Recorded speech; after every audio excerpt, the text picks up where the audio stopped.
Welcome to Michigan Out of Doors. I'm Jenny Olson, and this week we're going to show you a few different things you can be doing this time of year in our great state of Michigan. I'll be taking you out on the ice for an ice fishing trip that didn't quite go as planned, but it was still a lot of fun. And Jimmy and Jordan have some other interesting things for us this week too.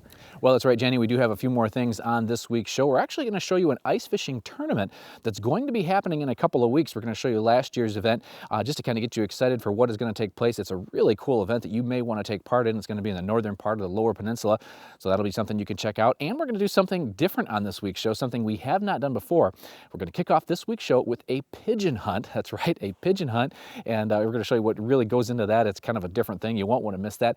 Lots of good stuff on this week's show. You stay tuned. I'm Jimmy Gretzinger. It's time for Michigan Out of Doors. From the first spring rains to the soft summer breeze, dancing on the pine forest floor, the autumn colors catch your eyes. Here come the crystal winter skies. It's Michigan, Michigan Out of Doors. Someday our children all will see this is their finest legacy, the wonder and the love of Michigan. As the wind comes whispering through the trees, the sweet smell of nature's in the air. From the Great Lakes to the quiet stream, shining like a sportsman's dream, it's a love of Michigan we all share. Michigan Out of Doors is presented by Greenstone Farm Credit Services, making recreational land ownership possible across Michigan and northeast Wisconsin. Begin your land financing journey at one of Greenstone's 37 locations or visit greenstonefcs.com. By Meijer, a destination for hunting, fishing, and camping. From bug spray and tents to GPS and gas, Meijer has nearly everything you need to take on nature and get you there. Meijer. By Showspan, producing consumer shows including Outdoorama February 26th through March 1st at Novi's Suburban Showplace. The show features tackle, trips, boats, outfitters, wildlife encounters, and of course Big Buck Night. That's Outdoorama in Novi February 26th through March 1st. By Country Smokehouse, offering a variety of meat products. Country Smokehouse is located 3 miles south of I-69 on M53 just south of Imlay City. Country Smokehouse is a meat processor, a butcher, and a destination for sportsmen. Hi, I'm Jordan Brown, and we kick off this week's show over in the Thumb, where I was able to highlight a type of hunting you haven't seen on our program in quite some time, and that's pigeon hunting. I was able to spend the afternoon on a large dairy farm, and there were plenty of birds to go around.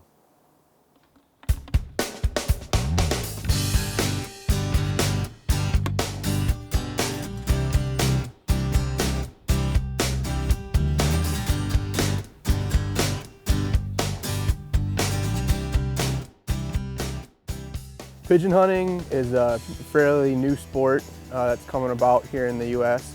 There's a lot of hunting down in South America, but not everyone can afford to go down that far. So a group called Soar No More in Idaho started making these decoys, and it's becoming very popular to get out on these dairy farms. A lot of times birds hit wheat fields, and it's just a great sport for, in the off season for waterfowl hunters or any hunters in general. Pigeons are rarely ever hunted around here in Michigan. Not very many people that hunt them, so they tend to be fairly stupid. And you get them to come in, and you take some shots, knock a couple down, and you look back up, and the flock's circling right back around and coming right back into the decoys for a second round. So works out really good. Really good thing to practice in the off season for waterfowl hunters for shooting. They tend to come in real nice at first, and then they all spread out real quick, and it gets you really good on the gun.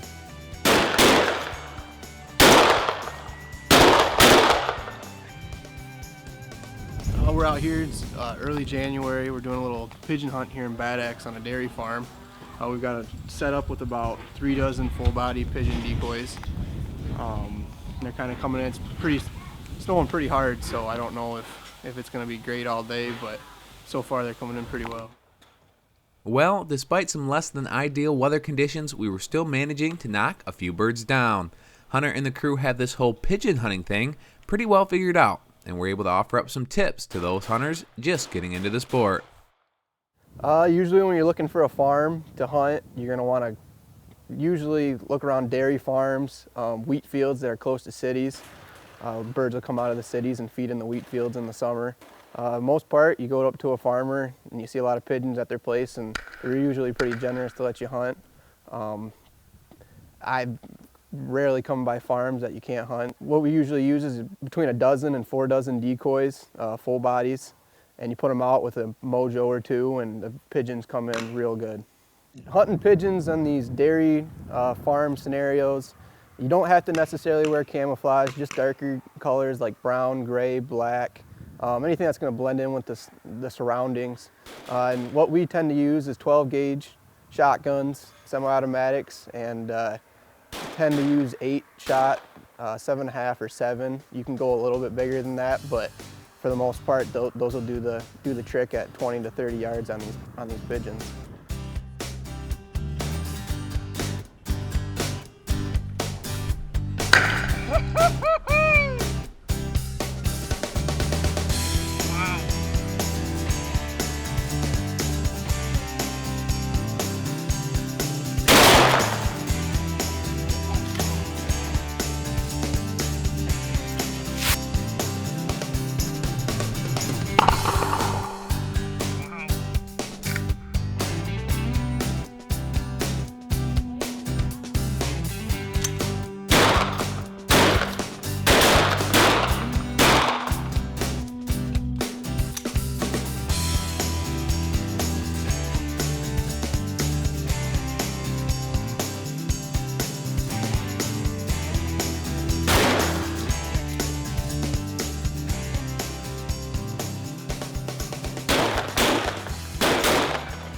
We've been here for about an hour now, probably shot 2 dozen pigeons.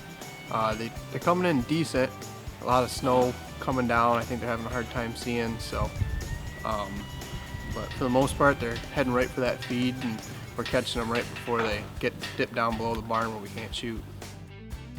As the day carried on, we continued to pile up the birds, and although it seemed like plenty of action to me, according to Hunter, we were actually having a below average day. This amount of action, coupled with the fact that you can hunt pigeons year-round, is a big part of the reason why this group loves to pigeon hunt.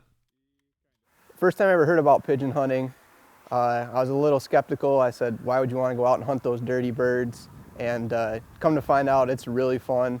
It's just like duck and goose hunting, and it's a year-round thing. There's no seasons, so the hunting's non-stop. You know, as long as you can get on spots, get on places where there's birds.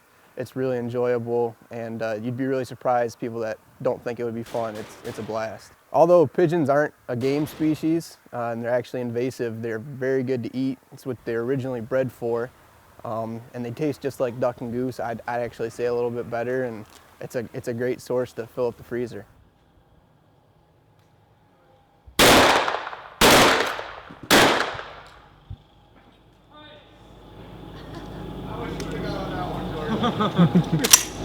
That was sweet. How many did you get?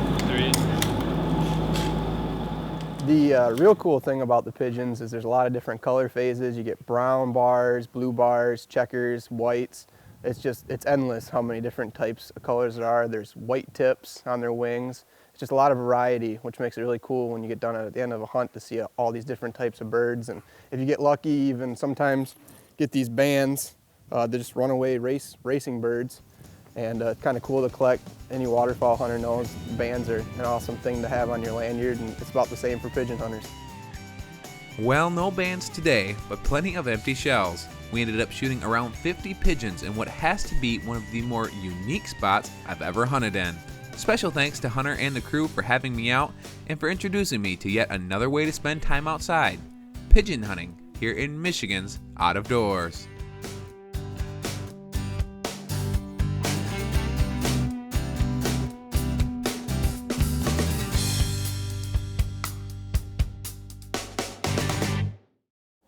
Well, sometimes here at the show, when it comes to hunting or fishing, we kind of push the issue and try to make something happen on a certain day at a certain time. A lot of times we have nothing to show for it, and you don't even see the footage that came from those stories. But in this next story, I headed to Lake St. Helen in St. Helen, Michigan to try for an ice fishing story. The weather was not cooperating at all, but we were able to get out there and try anyways.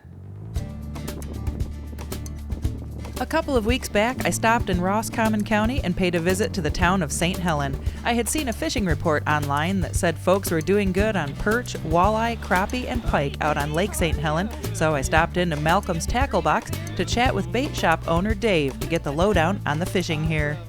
So, how's it going out here in St. Helen out on the lake? They're doing pretty good. Yeah? There's been some nice crappie catches and walleye. The weather's been tough. You know, some of the wind chills have been tough to deal with, and then we've had a few places open up when we had that warm weather. But overall, the lake is very solid. The most exciting thing this year is the walleye they're catching. For years in St. Helen, it was either a big one or nothing. Yeah. And with the DNR plantings, they're catching a lot of 16 to 19 inch, which we're hoping brings more people, because we're kind of like the stepchild of Roscommon County, since we're got Higgins and Houghton Lake to deal with, which are very well known. But more and more people are finding out about the good fishing on Lake St. Helen. I'd be hitting the ice today with Craig Bauman, a guy who's been fishing here his whole life. Before we headed out, I had to check out Craig's extensive fishing collection. So how'd you get into collecting all this stuff? Well, I've been fishing since I was a kid. We've been coming up here my whole life. Yeah. And parents have had a cabin on First Lake. And we used to sit out there when we were like 2 and 3 years old with life jackets on, fish all day. So that's how we got started. Cool.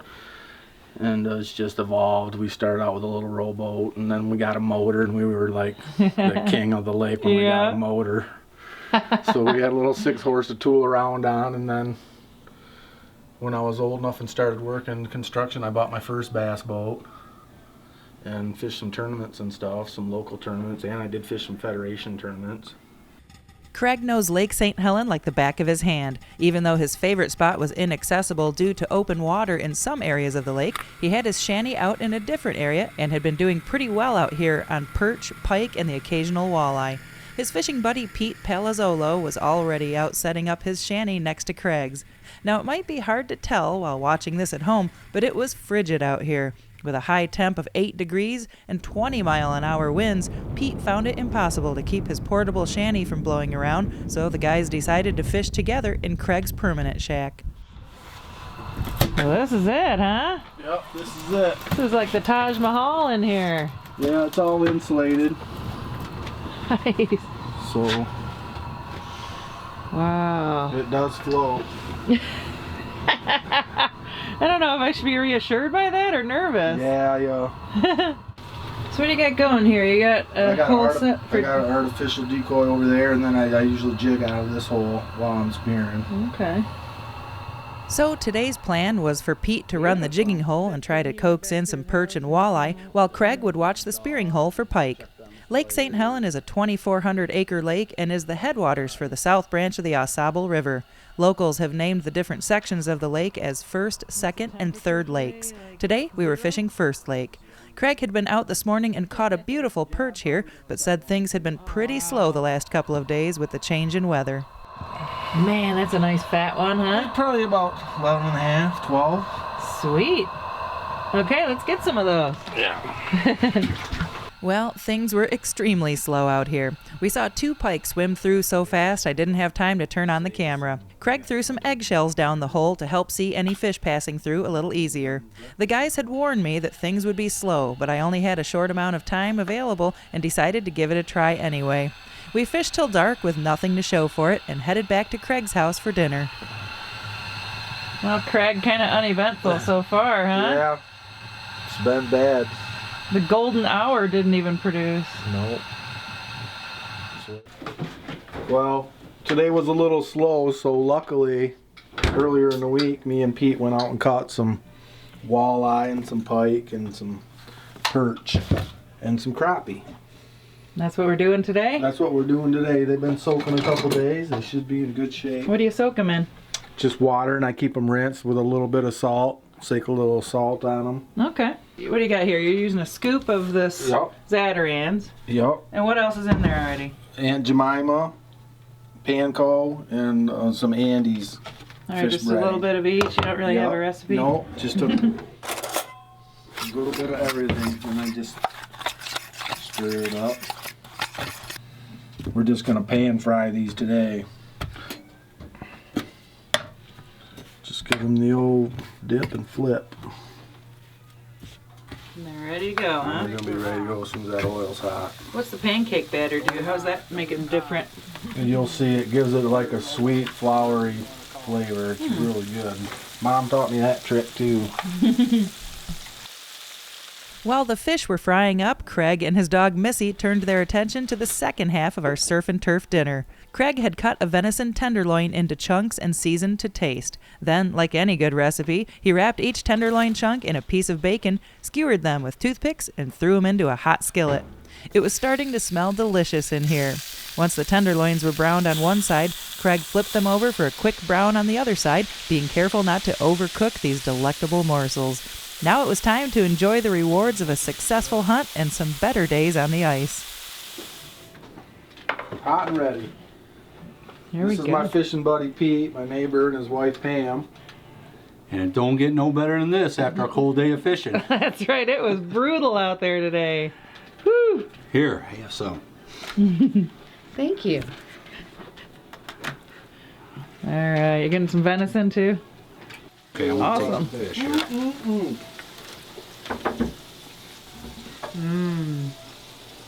It's what it's all about. Good stuff, Thank you, Craig. Welcome. My pleasure. Thank you. Pete's right. This is what it's all about. We all have days in the woods and on the water where we don't do as well as we planned, but those days aren't a loss in anyone's book. Out here, success is measured on a different scale.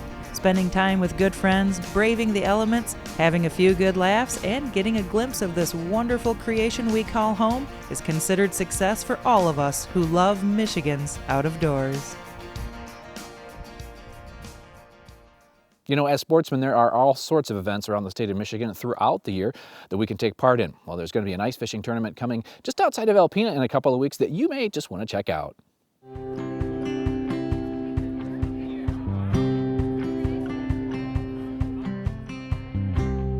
There are fishing tournaments all over the state this time of the year, and some are geared for folks to just have fun. Some are fundraisers, and some are for bragging rights at fish camp. The event that just took place in Alpena, however, has to be one of the best ones I have ever heard about. Just a week or so back was the Real Fun Ice Fishing Tournament, and this is quite an event. The night before, they had a banquet to kick off the festivities and get folks excited for the big day's event. The long and short of it is that 1,000 holes are going to be drilled on Grand Lake, and at noon, anglers could drop their lines in the water until 3 p.m. Each hole will cost you $25 with a limit of 3 holes per angler.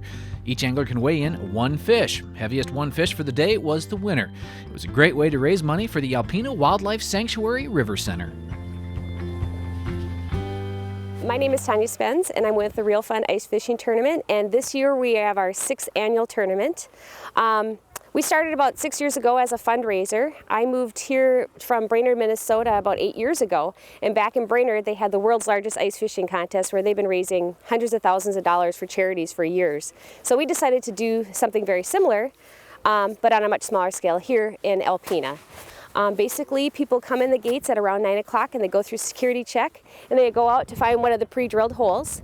And being free fishing weekend, it makes it fair to the non-fisher person. They don't need a license, they don't need an auger, they can't have a shelter. So basically they go find their hole and they mill around and enjoy food. We have raffles and we have vendors out on the ice. And at noon, the shotgun's gonna go off and then all the fishermen are gonna run in to weigh their fish. Let's just say the fish today were few and far between, which meant almost anyone was in the running for the grand prize, a new John Deere Gator. What we do for the rules here is that nobody can pre-fish the area and lines have to go down at noon. Everything we follow is Michigan law right now, so you can't weigh in a fish that's not legal, it has to be of legal size, etc. It's a catch and release tournament, meaning that we want all the fish alive. So we're asking all the people to bring a baggie or a bucket, put some water in it, and then what they'll do is they'll run the fish up alive to the weigh-in station, where they'll weigh it in right there, they'll document who you are, what the weight and species of your fish was, and then they have a hole right there so they can release it. So we're not taking any fish out of the lake. We're going to see a lot of little small perch coming up here, and what's funny is that people think, oh, I'm not going to win anything with a perch this big. Yeah, you will. So we finally have gotten everybody trained that if you see something, run it up.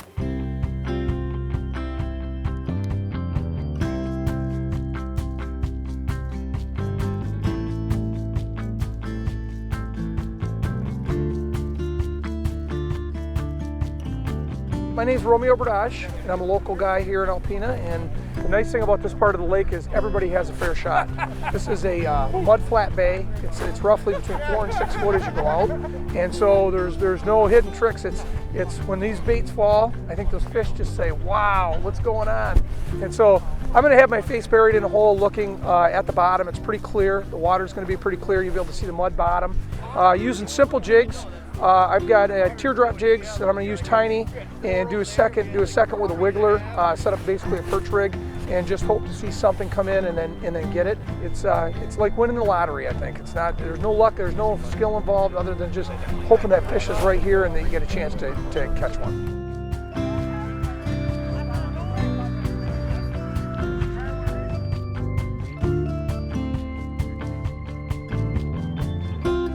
I'm Andy from Frank's Great Outdoors in Linwood. We've been sponsors of the event since it started. Enjoy coming up here, you know. We sell a few Frank's hats and shirts and stuff and bump elbows with the customer base up here. There seems to be a lot of people from up here that come down there and frequent our place. It's nice to see the faces somewhere out of the business, you know, and hang out. It's a family event up here. I love ice fishing. I like being in the outdoors. It beats heck out of standing inside all day. The sun's out, weather's finally good for one day. Hopefully the fishing's good. Well, if you have done much ice fishing this year, here's what we have experienced almost every place that we have went. When the fish are biting, well, we're doing pretty good. But they are not biting more often than not. And many of the trips that we've had this year have been bad as far as catching fish. And that was the case today. Very few fish were making an appearance.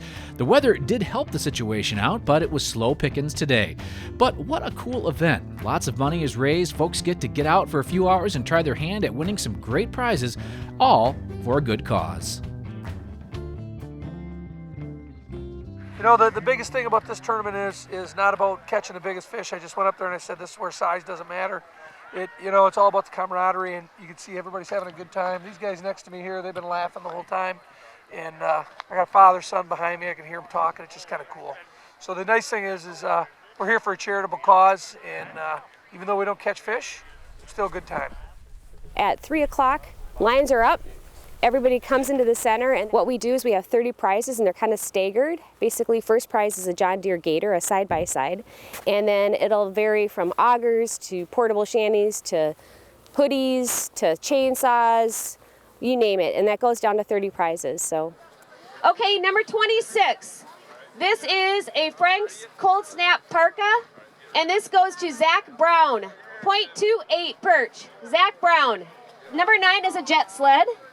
And this 9th place goes to Jordan Zempel with a .35. The only thing we have left to give away is the John Deere Gator. This went to a gentleman who caught a .83 perch that was hanging out of the bucket. And it goes to Mr. Rob LaFleur. So congratulations, Rob. Come on up. There he is with the blue hoodie. Congratulations, Rob. This is one tournament you may want to be at next year. Other than the Gator, several Vexilars were given away, a few ice shacks, tons of great stuff to the top 30 spots. It was a very successful day as far as raising some money, and everybody had fun getting outdoors. The way this winter seems to be hanging on, who knows, we may have ice for quite some time. So get out there and enjoy a day on the ice on a lake near you. Thanks to all the folks who made this day happen, and hopefully we'll be back again next year with rod in hand instead of the camera here in Michigan's Out of Doors. Thanks for joining us this week for Michigan Out of Doors. Make sure you check us out online when you get a chance. You can do that a couple of different ways: on our website at michiganoutofdoorstv.com or on our Facebook page at Michigan Out of Doors TV. We're on there every few days letting you know where we're at, where we're headed next, and what kind of stories will be heading your way on future episodes of Michigan Out of Doors. Speaking of future episodes, we've got a lot of fun stuff coming up for you. Well, that's right, Jenny. Lots of good stuff coming over the next few weeks here in Michigan Out of Doors, and lots happening in the next few months, actually. If you shot a big buck, or if you know someone that did, you want to contact Commemorative Bucks of Michigan. They measure deer throughout the state, give us a list, and that's how we get our entries for our 2 big buck nights that are coming up. One of those is going to be at Outdoorama. That's going to be in February in Novi, and we also have one in March in Grand Rapids at the Ultimate Sports Show. So those are our 2 big buck nights. Now, next week, actually, if you're watching on Detroit Public Television is going to be doing doing their own version of a big buck night, and I'm going to be down there next week for a one-night event, a live event. So if you shot a deer and you'd like to be a part of that, you can get a hold of them at their website, find out how you can be a part of that event. Lots happening this time of year here in the state of Michigan, and if we don't see you in the woods or on the water, hopefully we'll see you right back here next week. Michigan Out of Doors is presented by Chappelle, providing sleds, shelters, and accessories for your time on the ice. Chappelle offers a line of pop-ups, flipovers, and the Bay Runner, a mobile cabin with a shelf for electronics and a sliding seat. On the web at chappelle.com. By Propane, exceptional energy. Propane retailers promote the safe use of Michigan-produced gas energy in homes, farms, and businesses across our great state. Learn more at usemichiganpropane.com. By Meijer, a destination for hunting, fishing, and camping. From bug spray and tents to GPS and gas, Meijer has nearly everything you need to take on nature and get you there. Meijer. Closed captioning is brought to you by Propane, exceptional energy. Propane retailers promote the safe use of Michigan-produced gas to outdoor enthusiasts across our great state. When I wander far away, a dream stays with me night and day. It's the road that leads to my home state. I am a Michigan man. Changing seasons paint the scene like rainbow trout in a hidden stream. The white-tailed deer in the tall pine trees. I am a Michigan man. I am a Michigan man. Ask where I'm from and I'll show you my hands. Lord above, I love this land. I am a Michigan man. From the Keweenaw down to St. Joe, Kalamazoo, east to Monroe, to St. Marie and back again.